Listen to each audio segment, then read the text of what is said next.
안녕하세요. 7월 첫 주 하나님이 주신 말씀, 히브리서 말씀을 같이 나누도록 하겠습니다.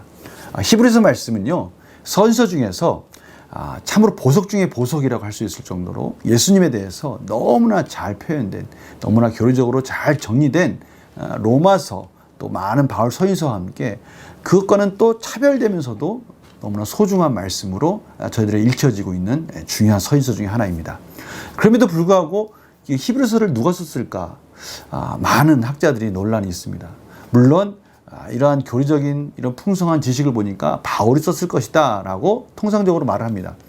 그러나 또 바울이 썼다라고 말하기에는 너무 다른 서신서와 차별되어 있기 때문에 그것에 대해서 또 논란이 많아서요. 3세기의 오리게네스 교부는 히브리서 저자는 하나님만 알 수 있다라고 했을 정도로 정확하게 그 저자가 누군지는 밝혀지고 있지 않습니다. 수신자도 밝혀지고 있지 않아요. 대부분의 이 서신서들은요, 그 저자와 수신자가 그 본문에 이렇게 잘 표현되어 있거든요. 이렇게 중간중간에 이해할 수 있다, 알 수 있을 정도로 나타나 있지만 히브리서는 그런 적이 전혀 나타나 있지 않습니다. 근데 분명한 거 있어요. 이 히브리서의 전체적인 문맥을 보면요, 구약 성경이 너무나 많이 또 구체적으로 잘 해석되어져서 인용되고 있다는 것을 통해서 이 히브리서의 수신자들은 구약의 정통한 자들이구나 라는 것을 짐작할 수 있습니다. 그런데 또 구약의 정통한 자들이긴 한데 이 인용한 부분을 보면 70인경에서 인용했다라는 것을 알 수가 있어요. 70인경이라는 것은 히브리어 구약 성경을 헬라어로 번역한 구약 성경, 거기에서 인용했다라는 것이죠. 그렇기 때문에 단순한 히브리인이 아니라 헬라 문화에 정통한 그런 히브리인들을 향해서 이 편지를 썼을 것이다 라는 것이죠.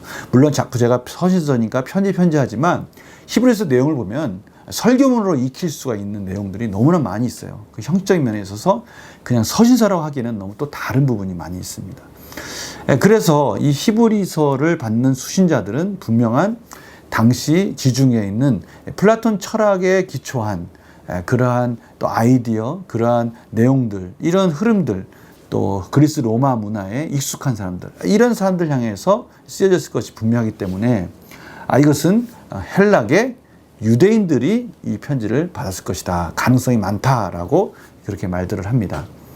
또한 이 편지는요, 당시 그 쓰여진 시기를 봤을 때는 네로 황제가 집권하던 시기입니다. 네로 황제가 참으로 기독교인들을 아주 강하게, 그 수위가 가장 높았을 때, 그 핍박의 수위가 가장 높았을 때, 그때 참으로 변절하고요, 또 배교하고요, 또 너무 힘드니까 차라리 유대계로 회귀하려고 하는 이러한 여러 가지 갈등 속에 있는 하나님의 성도들, 기독교인들에게 이 편지가 쓰여졌을 것이다 라고 그렇게 학자들은 추측을 하고 있습니다.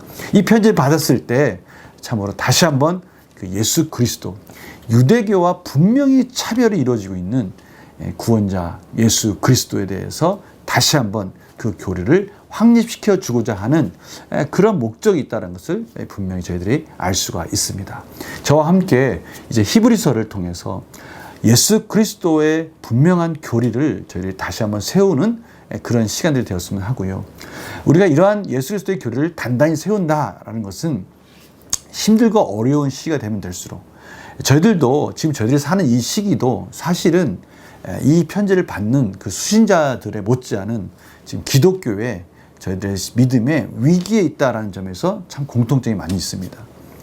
예전에 기독교인들이 무엇을 주장하고 또 윤리적인 부분에 있어서나 이러한 부분에 있어서 바른 길을 제시하고 그러면 영향력이 있었습니다. 그런데 이제는 기독교인들이 무엇인가 주장할 때는 참으로 그 신뢰가 많이 떨어져 있고요. 또 전도하기가 어렵습니다. 이제 기독교인들이 뭔가 주장할 때는 이기적으로 보이고요. 왠지 고집스러워 보이고요. 고리타분해 보이는 그런 시대가 되었습니다. 역으로 보면 참으로 기독교인으로 산다는 것, 만만치 않은 그런 시기가 된 것이죠. 하나님의 말씀을 지키면서 산다는 것, 하나님의 말씀을 따라서 이 세상 속에서, 이 강팍해진 세상 속에서 하나님의 말씀에 순종만 산다는 것 쉽지 않은 시기라는 것이죠. 즉 이 히브리서를 받고 있는 수신자와 별다름 없는 그런 세계에 저희도 살고 있다는 점에 있어서 저희들이 이 히브리서를 통해서 다시 한번 저희들의 또 신앙을 새롭게 할 그런 필요성을 또 저희들이 깨닫게 되는 것이죠. 그래서요, 저와 함께 이 히브리서를 나가면서 우리의 구원자, 유일한 구원자이신 예수 그리스도에 대해서 다시 한번 그 믿음과 신앙을 또 견고하게 세워져 가면서 이 세상 가운데 승리한 삶으로 나아갔으면 합니다. 제가 기도하고 시작하겠습니다. 하나님 아버지 감사합니다. 저희들이 이제 히브리서를 통해서 예수 그리스도를 더 깊이 알아가기를 원합니다. 우리가 믿고 있는 이 신앙이, 믿음이 무엇인지에 대해서 공고히 세워져 가기를 원합니다. 하나님 가르쳐 주시고 성령님 조명하여 주시옵소서. 말씀 가운데 함께하여 주시옵소서. 예수님의 이름으로 기도드립니다. 아멘. 히브리서 1장 1절에서 14절 말씀을 제가 봉독해 드리도록 하겠습니다. 옛적에 선자들을 통하여 여러 부분과 여러 모양으로 우리 조상들에게 말씀하신 하나님이 이 모든 날 마지막에는 아들을 통하여 우리에게 말씀하셨으니 이 아들을 만유의 산속자로 세우시고 또 그로 말미암아 모든 세계를 지으셨느니라. 이는 하나님의 영광의 광채시요 그 본체의 형상이시라. 그의 능력의 말씀으로 만물을 붙드시며 죄를 정결하게 하는 일을 하시고 높은 곳에 계신 지극히 크신 이의 우편에 앉으셨느니라. 그가 천사보다 훨씬 뛰어남은 그들보다 더욱 아름다운 기업을 기업으로 얻으심이니 하나님께서 어느 때에 천사 중 누구에게 너는 내 아들이라 오늘 내가 너를 낳았다 하셨으며 또다시 나는 그에게 아버지가 되고 그는 내게 아들이 되리라 하셨느냐. 또 그가 맏아들을 이끌어 세상에 다시 들어오게 하실 때에 하나님의 모든 천사들은 그에게 경배할지어다 말씀하시며 또 천사들에 관하여는 그는 그의 천사들을 바람으로 그의 사역자들을 불꽃으로 삼으시느니라 하셨으되 아들에 관하여는 하나님이여 주의 보좌는 영영하며 주의 나라의 균은 공평한 균이이다. 주께서 의를 사랑하시고 불법을 미워하셨으니 그러므로 하나님 곧 주의 하나님이 즐거움의 기름을 주께 부어 주를 동료들보다 뛰어나게 하셨도다 하였고 또 주여 태초에 주께서 땅에 기초를 두셨으며 하늘도 주의 손으로 지으신 바라. 그것들을 멸망할 것이나 오직 주는 영존할 것이요 그것들은 다 옷과 같이 낡아지리니 의복처럼 갈아입을 것이요 그것들은 옷과 같이 변할 것이나 주는 여전하여 연대가 다함이 없으리라 하였으나 어느 때에 천사 중 누구에게 내가 내 원수로 내 발등상이 되게 하기까지 너는 내 우편에 앉아 있으라 하셨느냐. 모든 천사들은 섬기는 영으로서 구원받을 상속자들을 위하여 섬기라고 보내심이 아니냐. 아멘. 저희들이 오늘 본문 히브리서 1장을 보면요, 마치 잠시집에 가면 딱 문을 열자마자 맛있는 음식이 쫙 펼쳐져 있는 그런 그림을 저희들이 1장에서 볼 수 있어요. 보통 서신서 하면 인사말이 나오고 뭐 서론적으로 나온 다음에 그 다음에 이제 슬슬 그런 말씀들이 이어지는데 오늘은 이 히브리서 1장은요 그냥 딱 문을 열자마자 예수 그리스도는 누구신가에 대해서 막 쏟아내기 시작합니다. 이렇게 하는 이유는 무엇일까요? 마치 이런 것 같아요. 드라마나 영화나 애니메이션 보면요 5분에서 10분 사이에 모든 재밌는 것을 딱 집중시켜 가지고 그 영화에서 눈을 떼지 못하도록, 그 드라마에서 눈을 떼지 못하도록 하지 않습니까? 바로 그런 거예요. 예수님은 어떤 분이신가에 대해서 마구 쏟아냄으로 인해서 집중하도록 만드는 것이죠. 1장에서 예수님은 하나님의 아들이시다라는 그 부분을 지금 강조하고 있다는 것이죠. 구체적으로 한번 들어가 보겠습니다. 많은 음식들이 펼쳐져 있는데 저희들이 시간상 이것을 다 나눌 수는 없습니다. 그래서 히브리서 진도를 나갈 때요, 이것을 하나하나 구체적으로 다 말씀을 나누는 것이 아니라 부분 중요한 부분을 같이 나누면서 이것을 가능하면 8주 내에 다 끝내도록 하겠습니다. 그러다 보면은 빠진 부분도 있겠죠. 다음에 또 히브리서 왔을 때 또 그 빠진 부분을 또 보충하면 되니까요. 오늘 1장에서 예수님은 어떤 분이신가? 예수님이 이 땅에 오셔서 저희들에게 중요한 하나님의 아들로서 우리가 그 갖는 의미는 무엇인가? 이런 부분을 통해서 이 예수 그리스도에 대한 믿음이 확실하게 다시 세워지면 우리 그 근거 위에서 저희들의 믿음이 공고해질 수가 있고요. 저희들의 믿음이 공고해진다면 저희 삶 속에서 어떤 있을 때도 흔들리지 않는 믿음을 갖는 겁니다. 이 시대는요, 두려움의 시대, 힘들고 어려운 또 환란의 시대 이렇게 말들을 하고 있습니다. 어떻게 보면 불확실한 미래를 안고 있는 불안한 시대다라고 그렇게 말을 하고 있어요. 이러한 부분에 대해서 두려움의 전문가이라고 할 수 있는 심리학자로서 유명한 사람이 있는데요. 수잔 레퍼즈라는 사람입니다. 그가 말을 한 것을 또 인용해서 존 오토버그 유명한 또 기독교 저술가가 있는데요. 목사님이 계십니다. 그분이 이렇게 말을 한 것을 제가 보았습니다. 참 타당해요. 내가 성장을 지속하는 한 두려움은 결코 나를 떠나지 않을 것이다. 지금 수잔 레퍼지가 이런 말을 했어요. 내가 성장한다? 그것은 이 두려움을 우리는 두려움과 같이 가야 된다라고 말하는 거예요. 두려움은 결코 나를 떠나지 않을 것이다. 지금 우리가 위드 코로나 하지 않습니까?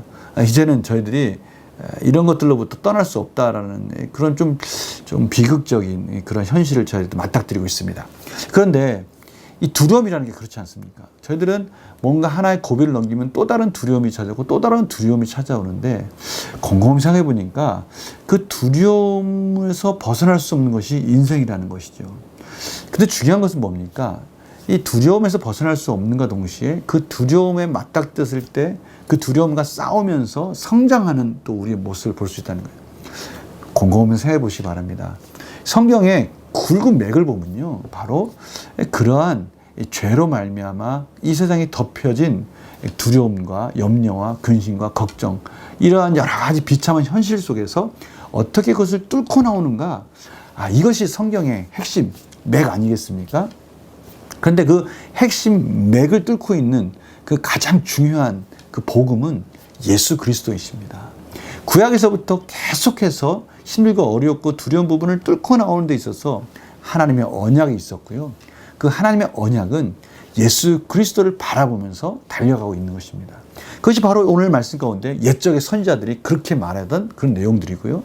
이제 마지막에 이제 그 아들을 통해서 직접 이 땅에 오셔서 그것을 말씀하시고 또 그것을 삶 속에서 보여주시는 그러한 통로로서 예수님이 우리 가운데 나타나셨다라고 그렇게 말씀하시는 것입니다.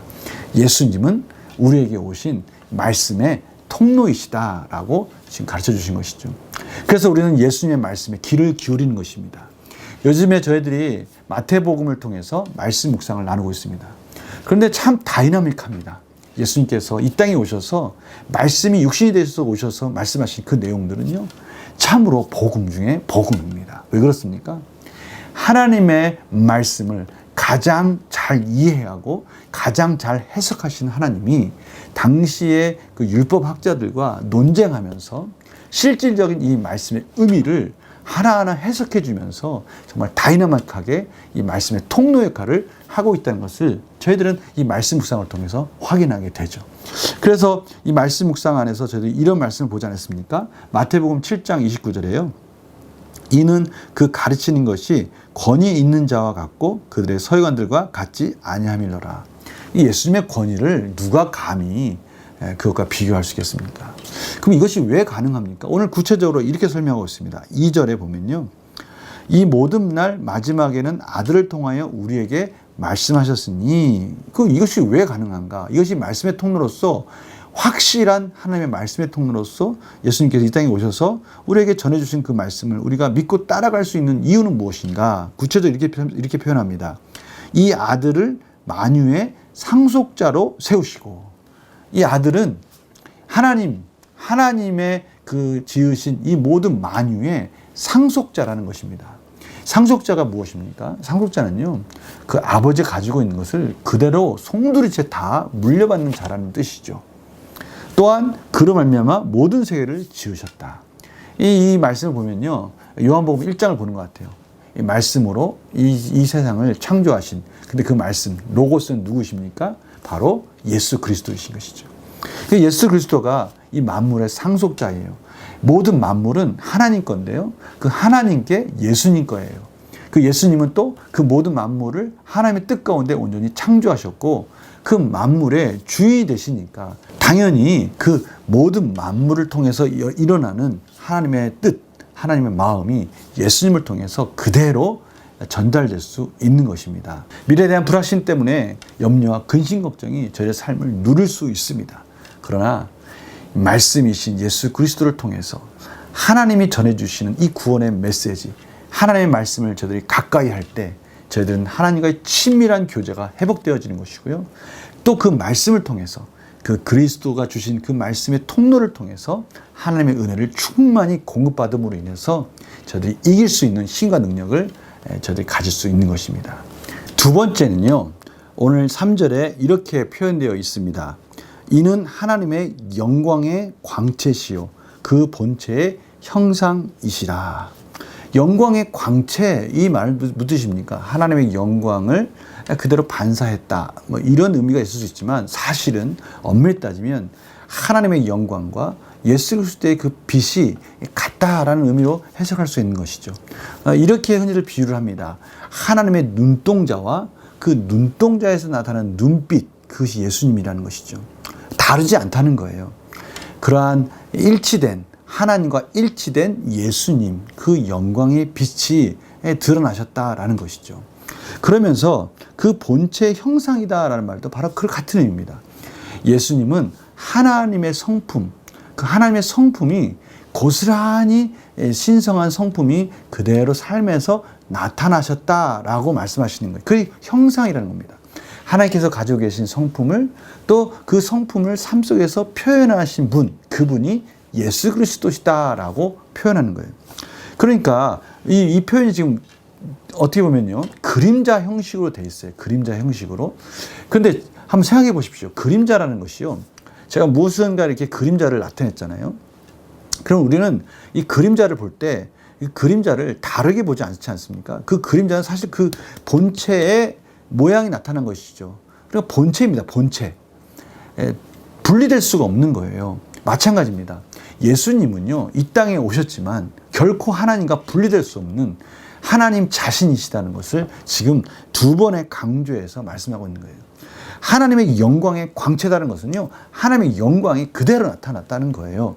이 땅에 나타났다는 것이죠. 이 땅에. 이 땅에서 하나님이 어떤 분이신지를 그대로 나타냈고, 하나님의 성품이 어떤 성품을 가지고 계시는 분이신지를 그대로 나타났다고 말씀하고 있어요. 바로 그 부분을 저희들이 말씀 묵상한 중에 있는 마태복음 9장 35절에서 38절에서 이렇게 표현되어 있습니다. 예수께서 모든 도시와 마을에 두루다니사 그들의 회당에서 가르치시며 천국 복음을 전파하시며 모든 병과 모든 약한 것을 고치시니라. 그 다음에 참 중요한 말씀이 나옵니다. 무리를 보시고 불쌍히 여기시니. 바로 이거예요. 이것이 하나님의 마음이에요. 이것이 예수님의 마음이에요. 바로 하나님의 긍휼하신 마음이 예수님을 통해서 고스란히 지금 말씀의 통로를 통해서 지금 나타나고 있습니다. 이것이 우리가 예수님 앞에 나아갈 수 있는, 하나님 앞에 나아갈 수 있는 근거가 됩니다. 아무리 힘들고 어렵지만 우리는 예수님 앞에 나아갈 수 있어요. 왜요? 우리를 불쌍히 여기시고 우리를 긍휼히 여기시기 때문입니다. 여기서 불쌍히 여기는 이런 의미가요, 마치 어떤 힘있는 자가 에잉 이런 의미가 아니죠. 참으로 내가 아픈 것처럼, 내가 그 마음속에 정말 찢어질 것 같은, 창자가 찢어질 것 같은 그러한 불쌍한 마음, 애타는 마음을 가지고 있는 거예요. 그러면서 이렇게 표현하고 있어요. 그들이 목자 없는 양과 같이 고생하며 기진합니다. 가만히 보니까요, 이스라엘 백성들을 보니까 정말 목자 없는 양같이 기진하고, 오늘 보니까 고생하며 기진했다. 이 말은 무슨 뜻입니까? 원뜻을 보면요, 찢어져서 내팽개쳐져 있다라는 뜻이에요. 고생하며 기진했다는, 찢어져서 내팽개쳐져 방치된 상태입니다. 우리가 흔히 유기견이나 이런 것들 보십시오. 어떤 유기견은 정말 말라가지고 완전 방치돼서 병들어 있고 그렇게 상태에 있지 않습니까? 바로 이 목자가 없는, 주인이 없는 그런 양들이 완전히 그냥 찢어져서 내팽개쳐져 있는 그런 모습을 보는 거예요. 예수님이 그런 모습을 보면서 얼마나 마음이 아팠겠습니까? 하나님의 백성들이 하나님의 목자를, 바른 목자를 찾아가지고 참으로 힘있고 능력이 있는 행복한 삶을 살아야 되는데 바른 목자를 만나지 못해가지고 기진하고 고생하고 있는 그런 모습을 보니까 너무나 가슴이 아픈 거예요. 이게 하나님의 마음이에요. 불쌍히 여기시는, 긍휼히 여기시는 이 하나님의 마음. 그것이 오늘 말씀 가운데 표현되어 있는 것입니다. 이는 하나님의 영광의 광채시요 그 본체의 형상이시라. 하나님의 마음이, 하나님의 영광이 예수 그리스도를 통해서 그 마음이 그대로 전달되어졌는데, 그 중에 가장 아름다운 마음, 우리들을 사랑하시는 마음, 그 마음이 바로 이 긍휼하심입니다. 그 마음이 그대로 말씀 가운데 녹아져서 흐르고 있다는 것이죠. 세 번째는요, 예수님이요, 어떤 분인지 3절 하반절에 이렇게 표현되어 있습니다. 그의 능력의 말씀으로 만물을 붙드시며 또 죄를 정결하게 하는 일을 하시고, 여기서 그의 능력의 말씀으로 만물을 붙드셨다. 이 말씀 무슨 뜻입니까? 이 만물을 운행하신다라는 그런 의미예요. 만물을 보호하시고 섭리 가운데 다스리신다. 이런 의미가 있는 것이죠. 만물의 앞에 부분에서는 상속자라고 말씀하셨습니다.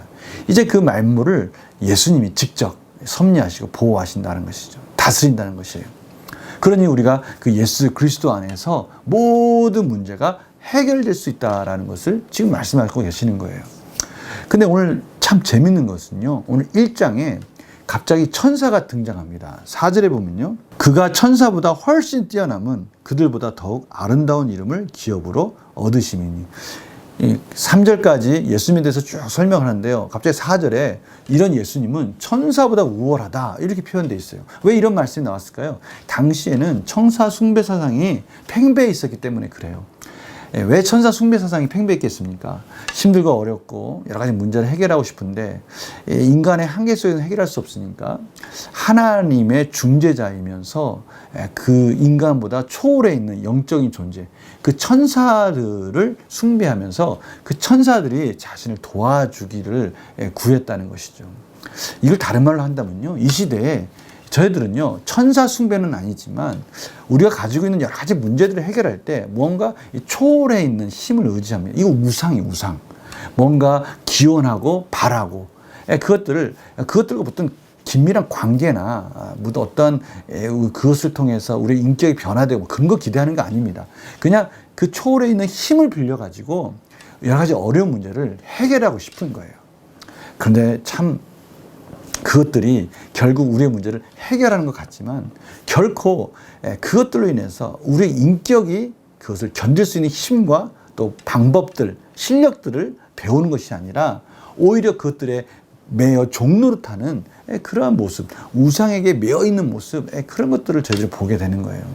그런데 오늘 예수님께서는요, 저희들을 그렇게 인도하시지 않습니다. 저희들이 성경을 통해서 계속 본다 그러면요, 예수님은요, 오늘 말씀 보십시오. 5절에 이렇게 계속 이어져 있습니다. 왜 예수님은 천사보다 우월하시나?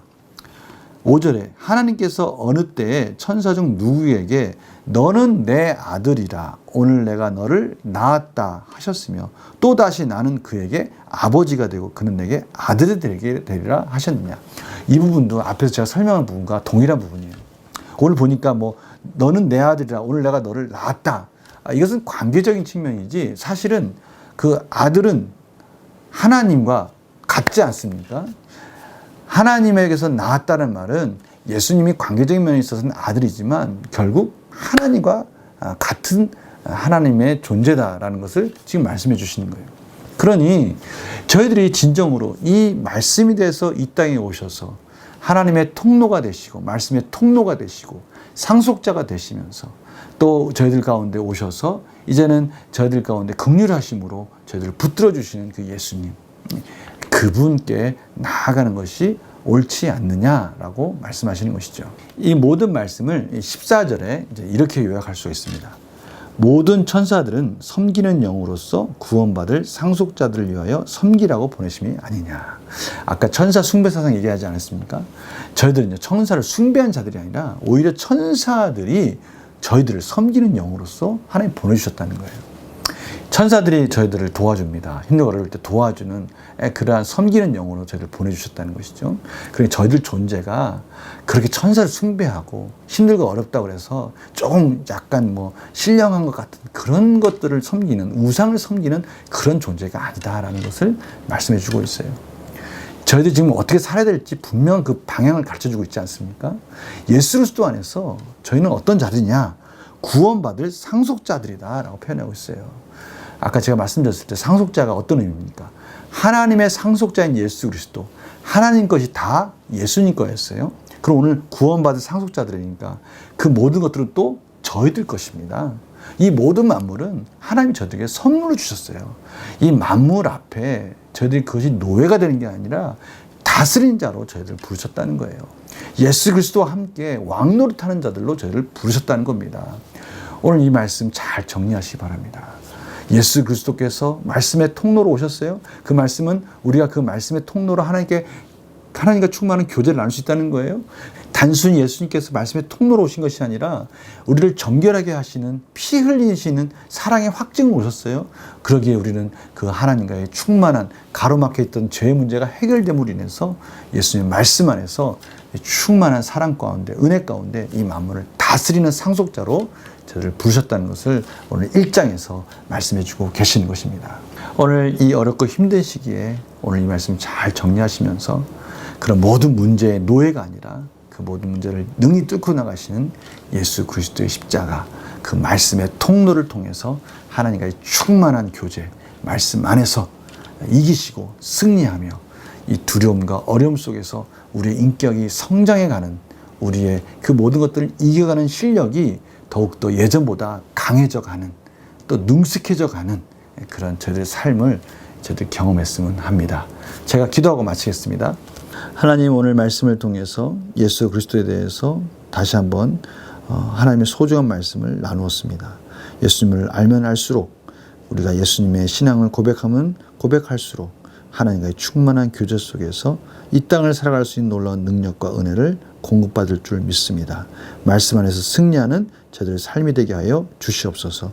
감사드리며 예수님의 이름으로 기도드립니다. 아멘. 오늘도 예수님의 통로를 통해서 하나님의 충만한 말씀 교제를 누리시면서 승리하시는 복된 주일이 되시고요. 말씀 묵상 월요일에 뵙겠습니다. 안녕히 계세요.